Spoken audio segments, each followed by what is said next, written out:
Hey everyone, I'm Anthony Vandegrift with Endtime Ministries, and this is Prophecy in the News. Secretary of State John Kerry is on the verge of accomplishing his mission. Earlier this year, he said that now was the time to have peace in the Middle East.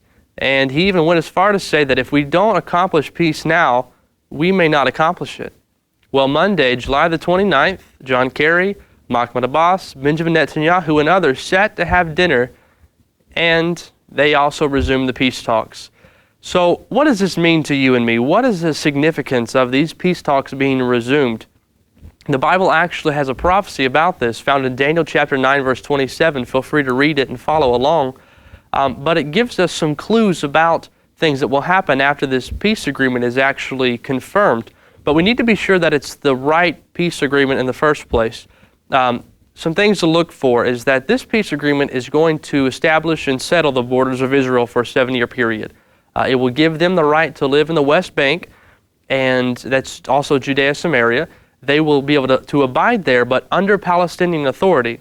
And they'll also have right to the Temple Mount. This is how they're going to be able to build their third temple. So if these two things are set in this peace agreement, then it appears that it would be the correct peace agreement spoken of in Daniel chapter 9, verse 27. So with that knowledge, if this is in fact the correct covenant, we can learn a couple of things from Daniel 9:27. It starts out by saying, and he, referring to the Antichrist, confirms the covenant with many for 1 week. So obviously we know that a group is going to be involved in this peace agreement, but it says that the Antichrist is amongst that group. Now we know it's not until 3.5 years later until the Antichrist is actually revealed as the Antichrist. But if this is the agreement that the Bible speaks about, then the Antichrist, or the person who will be the Antichrist, will actually be a part of the meetings, of the talks. So we can look to that group to see who was a part of it, to see who may be the Antichrist just a few years later. So that's a very interesting thing that we can look for. Another thing that we can actually know is that this is going to be a 7-year peace agreement. It's going to mark the final 7 years to the Battle of Armageddon. So once this actually happens, we can follow detail by detail to see how things are actually going to play out all the way up to the Battle of Armageddon and eventually to the second coming of Jesus Christ, because we know that he comes back at the Battle of Armageddon. So there's a lot of different things that are going to take place during the 7-year period. We have already made a timeline of Daniel's 70th week, or the final 7th year to the Battle of Armageddon.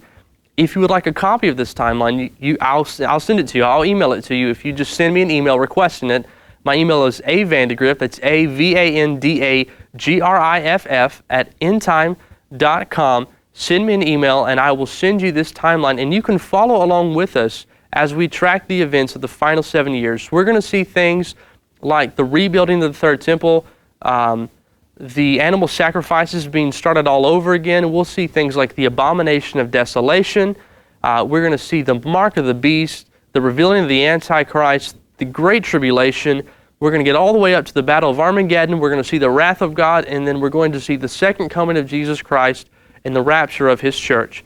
So these are some exciting things that we can actually see and actually follow, and they're all going to happen within this final 7-year period, which is going to be started with the peace talks that we're actually seeing right now. So remember, if this is in fact the right covenant spoken of in Daniel 9:27, we're getting ready to see all of these things. If you'd like the timeline, send me an email, avandagriff @endtime.com, avandegriff, and I'll send that to you.